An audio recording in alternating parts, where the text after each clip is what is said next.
Good morning, students. How are you all? Hope you all doing well. Students, today we are going to read in a very interesting topic about India and Ashoka. Okay, today we are going to read about this chapter, Emperor Ashoka, chapter 7. India is a vast country with second largest population in the world. As you all know, despite of different cultures, traditions and languages, people still live together, which showcases the Indian culture.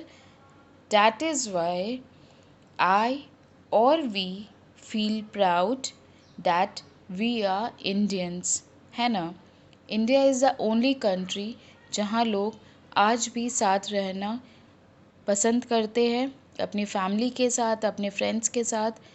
लेकिन अगर आप बाहर जाओगे anywhere in abroad, वहाँ पे nucleus family है, सब अलग अलग रहने की कोशिश करते हैं। अब मम्मी पापा के साथ भी नहीं रहते, बच्चे छोटे से ही अलग होना लग जाते हैं।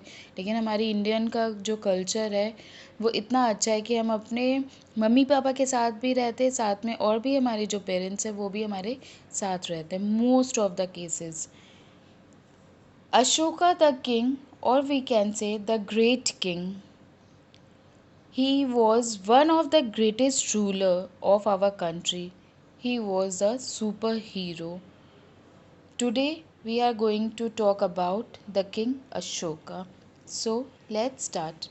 Emperor Ashoka was one of the greatest rulers of India. As I told you, Ashoka India में जितने भी राजा महाराजा थे, हिंदू किंग में सबसे ग्रेट जो राजा था वो था Ashoka.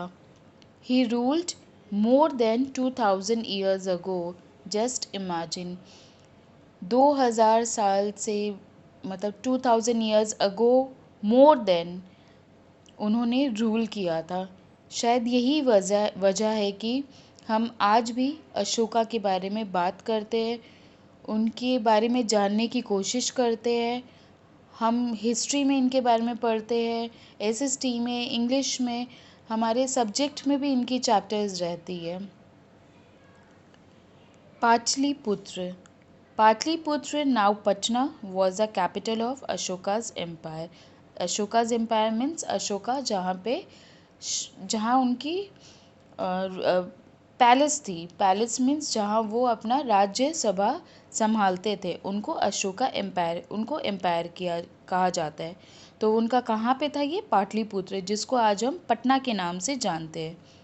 It was surrounded by a high wall. This was build to keep the enemies away.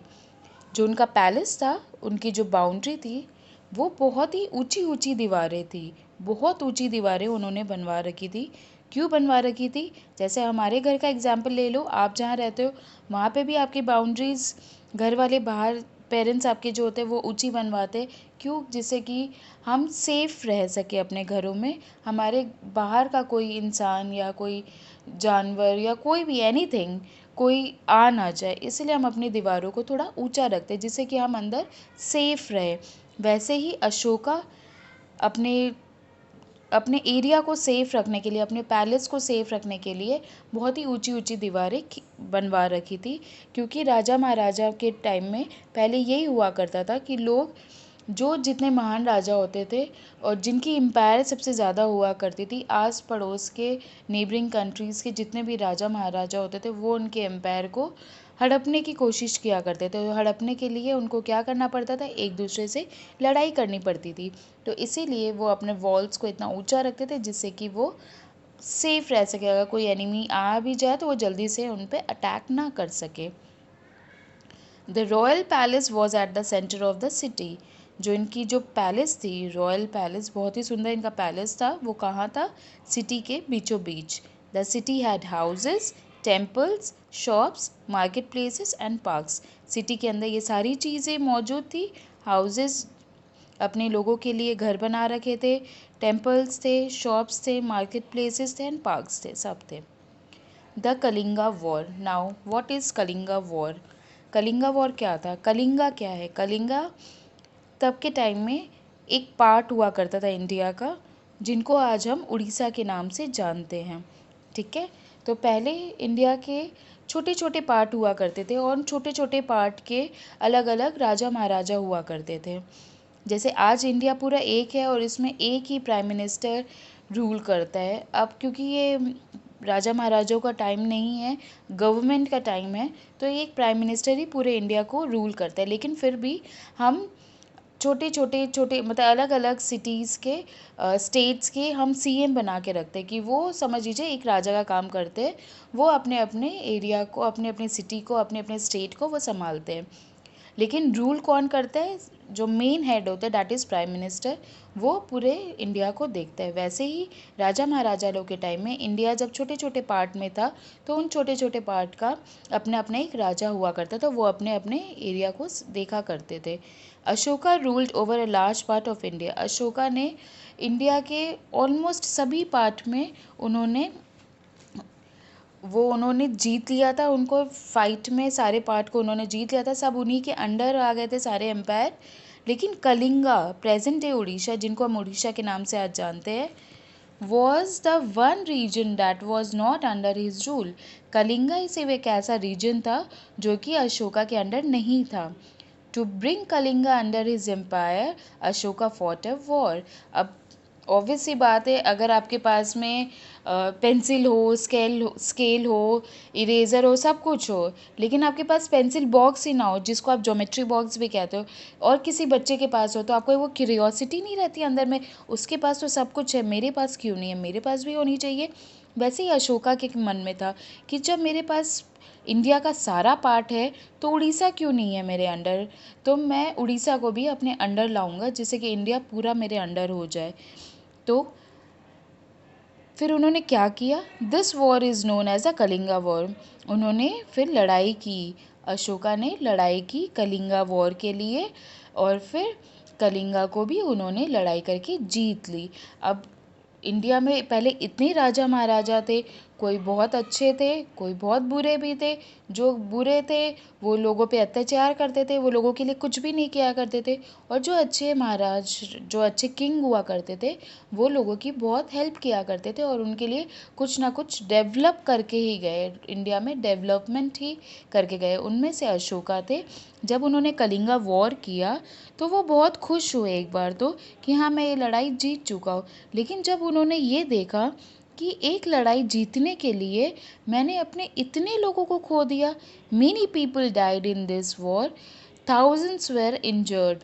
जब उनको ये पता चला कि एक कलिंगा जीतने के लिए मैंने अपने इतने हज़ारों लाखों लोगों को, किसी को मैंने खो दिया, कोई बेघर हो गए और कोई कितने लोग इंजर्ड हो गए, तो उनको ये चीज़ बहुत हर्ट की, बहुत पिंच किया, उनको बहुत ज़्यादा तकलीफ़ हुई। तो उनकी जो खुशी थी जीतने के लिए, वो तकलीफ़ में बदल गई। उनको फिर एकदम भी खुशी नहीं हुई। Ashoka was sad to see this. Ashoka को बहुत तकलीफ़ हुई कि मैं इतने लोगों को, मेरी वजह से उनको हार्म हुआ। He decided not to fight any more wars. फिर उन्होंने डिसाइड किया कि नहीं, आज के बाद से मैं कोई भी लड़ाई नहीं जीतूँगा। ये बहुत ही गलत बात है कि अपने लिए कुछ हासिल करने के लिए दूसरों को हर्ट करना, है ना? ये चीज़ तो बहुत बुरी चीज़ है ना। ये चीज़ हमें भी फॉलो करनी चाहिए। अपनी खुशी के लिए हमें दूसरों को हर्ट नहीं करनी चाहिए। वैसे ही अशोका ने सोचा कि नहीं, मैं अपनी खुशी के लिए, अपना एम्पायर बढ़ाने के लिए मैं लोगों को कैसे हर्ट कर सकता हूँ। तब उन्होंने सब कुछ छोड़ दिया, सब कुछ छोड़ दिया। अपना राज पैलेस जो था वो छोड़ दिया, जो बहुत लाविश लाइफ जिया करते थे वो छोड़ दिया। वो एक सन्यासी के रूप में अपने आप को चेंज कर लिए, बहुत ही सिंपल बन गए। अपने पैलेस को भी छोड़ दिया, सब जितने भी आराम वाली चीज़ें थी उन्होंने सब कुछ त्याग दिया, और वो एक समझो ऋषि मुनि के टाइप में अपनी जीवन को जीना उन्होंने स्टार्ट किया। बहुत ही साधारण तरीके से, जिनको हम मैंगो पीपल भी कहते हैं, जो बहुत साधारण लोग होते हैं, उनकी तरह उन्होंने जीना स्टार्ट किया। फिर उन्होंने क्या किया? What Ashoka did for the people. फिर अशोका ने लोगों के लिए क्या करना स्टार्ट किया?